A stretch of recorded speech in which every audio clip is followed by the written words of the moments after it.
Hey guys, Kukiran here on my strangely Counter-Strike inflicted secondary channel. Really weird that TBS hate people reviewing their shows so much. But still, this episode was amazing and it was just so great to be able to see so much happening at once. It really felt like the defining moment for this series, since it started with Hayama and Hikki having a fight right at the beginning of the series, and then it came to this point where they kind of clashed, and Hayama completely came out on top. Let's be honest here, he destroyed Hikki. He destroyed him in the marathon, he destroyed him at the pub. He seems to have a lot more information than Hikki does in general. Which is kind of weird, because we always thought of Hikki as being the all-knowing one who knew like everything about everyone, and was able to solve every problem. Hayama still doesn't see himself as being superior to Hikki though. He sees himself as having some things he's better at than Hikki, but Hikki being better at him than other things. And I think those things basically are the fact that he's able to get so close to Yukino. Because really, he is pretty damn jealous when it comes to Hikki's relationship to Yukino. And like throughout this episode, we were given hint after hint that the big clash that happened between Hayama and Yukino was just the fact that Yukino did get bullied in pretty much the same way as this episode. Like the rumours going around that the pair were dating, Hayama and Yukino. And clearly, back in the past, she got a lot more bullied for it than she did in this instance. Where Hayama was able to just clear it up for everyone and like basically say to everyone, yeah, my feelings are either going out to Miura or Yumiko. And I really liked Miura in this episode. Like, this was a stunning moment for her. She did her whole bitchy thing at the beginning, which is actually clearly a defense mechanism, because right after that she was crying like a bitch. And I really did feel for her. Like, she was just so concerned about Hayama and really wanting to figure out what he was up to, because she just loves him so much. She went about it in a bitchy way, going properly after Yukino. But at the same time, when she's been hearing all those rumours, and then she just tries to get some information from Yukino, and Yukino acts so cold and stuck up about it. Like, really, Yukino didn't have to do that. That was bitchy. Miura was clearly in some dark places right there. You see, this is why it's going to be hard to do a review for this episode. I'm going from place to place because the whole timeline is kind of messed up. Like, it just leads me. One thing that I'm saying will lead me to another thing. That's how this series is. It's just so incredible how everything joins up and links back together. So, this is going to be a confusing one. But obviously it's another 10 out of 10 because it's so confusing and amazing. Anyway, Miura. Yeah, I really like her. She's like really sweet. Like, what I basically liked about Iroha is completely Miura's character. The things about how devoted she was to the one guy she was into. That's all Miura is. She just cares about Hayama. Like, another bit I really liked right at the ending, when they were doing the preview for the next episode and Hikki was telling her what Hayama's plan was. And she was just like straight up, I guess I'll go with that too then, why not? And it was kind of like, everybody else has been fretting so much about what they're going to do with their future, especially Hikki, who wasn't really that sure what he was going to do with his future. Like, there were quite a few hints in this episode that he's a bit lost about it, even though he keeps saying he's going straight into literature. At the same time, with everybody else saying what they're going to do and knowing what kind of schools they're going to go to and everything, it was a bit delayed for him. And so I do think he has some resignations about it. And I've gone off topic again. Oh my god. So yeah, I do love Miura. She's an amazing character.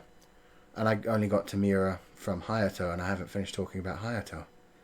God damn this show. Hayato. Superman. Mr. I can do anything.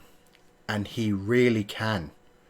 He's pretty much perfect, we saw in this episode. Like, perfect grades, perfect athletic ability, and just so good to everyone around him.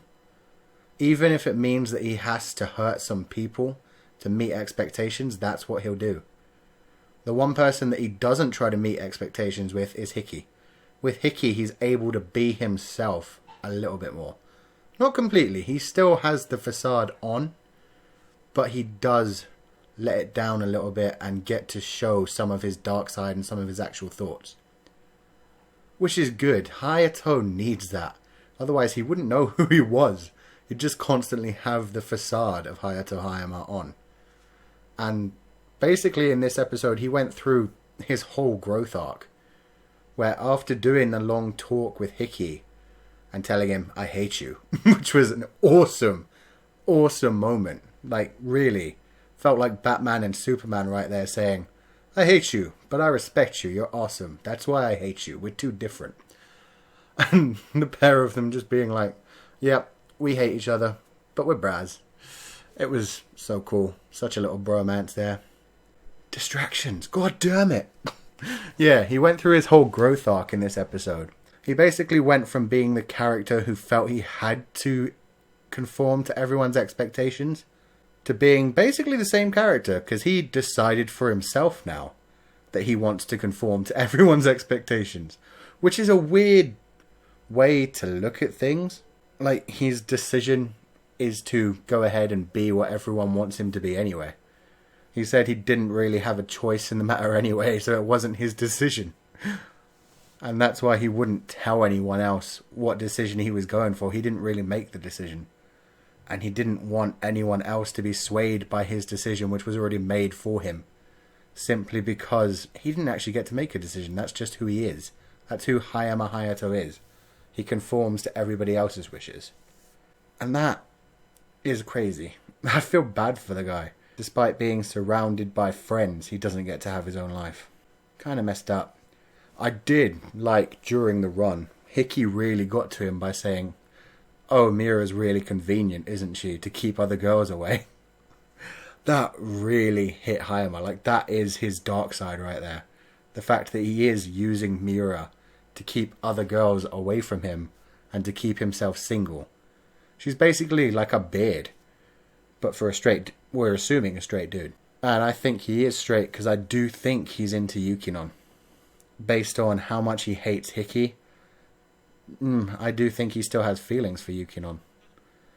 And I think he hates that he caused all that pain for her in the past, and so he can't really ever get back in there with her now. He knows that that's broken. But at the same time, maybe his parents do still want them to be together. I'm sure they were happy with the idea of those two actually going out and getting married and joining the two families together. So maybe that's another one of the expectations that Hayato's brought onto himself.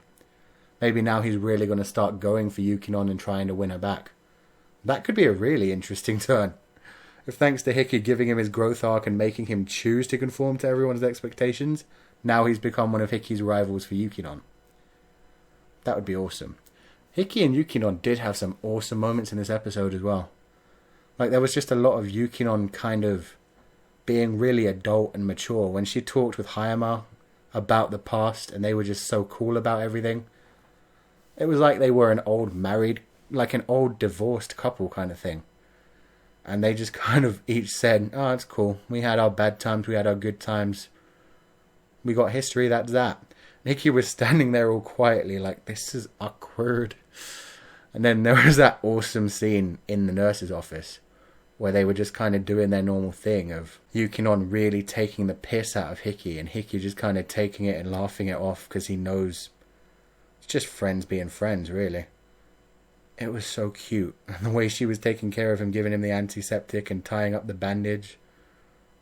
So adorable. And then their faces were so close. I really thought there was going to be a kiss at that point when they focused on the lips. Really, really taunting us with that studio feel. Fuck you. That would have been an incredible moment if they did kiss. But at the same time, oh, my number one girl Yui was listening to the whole thing and probably looking at it through the window at bits. I felt terrible for her. Like, when Hikki opened the door, you saw her face for like just a flash of a second. And she was scared and sad. And then it was instantly back to smiley, cheeky Yui. Like, she knows now she's losing Hikki to Yukinon.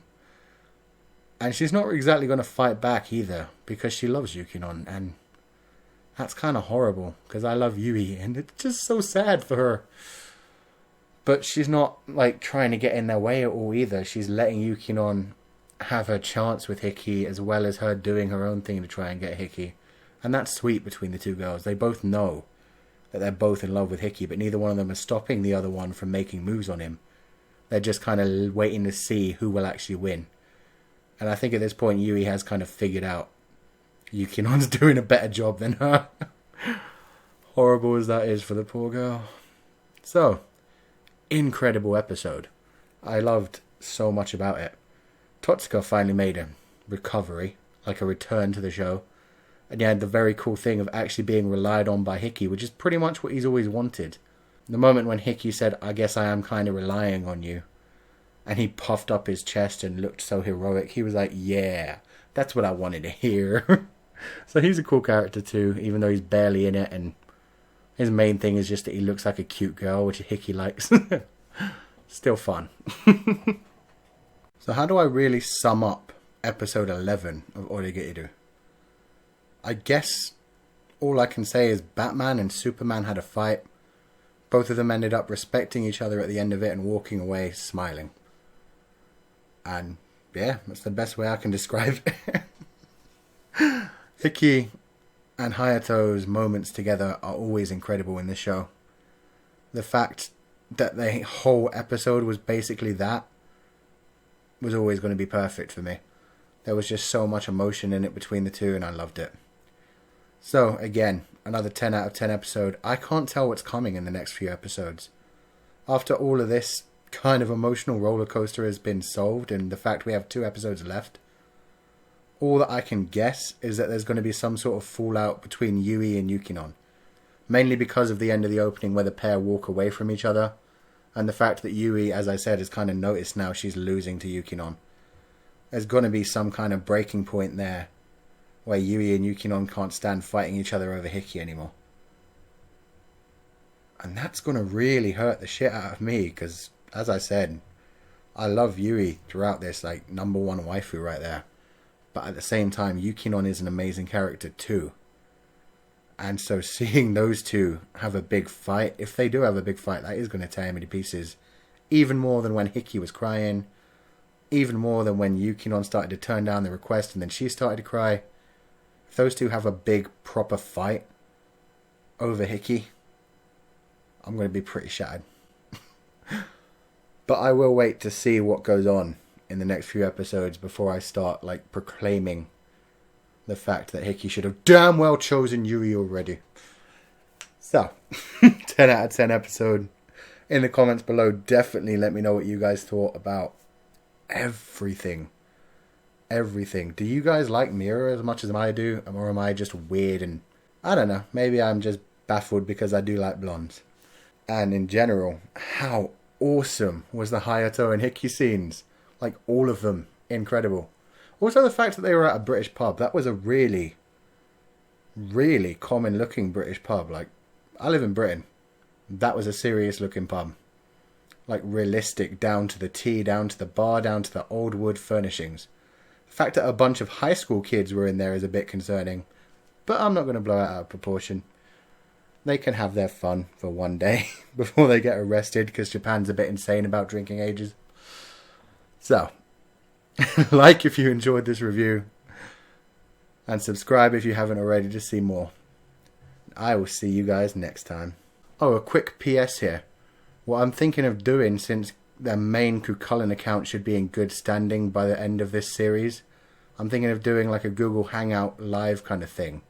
About 2 days after the final episode comes out, where we can all chat. Basically about where we think this story is going, since once the anime is done, there'll still be quite a bit of the light novels to come. Would anyone be interested in that? Just like throw comments out in the section, because I know I posted that as a comment on one of my last videos, but that one got taken down. So I'm not sure if anyone actually replied to that. I didn't see the replies before it disappeared. So please do let me know in the comment section of if you'd be interested in that, if you'd be able to turn up to that kind of thing, and what kind of times and days would be best for you guys. Thanks for listening, and I will see you guys next time.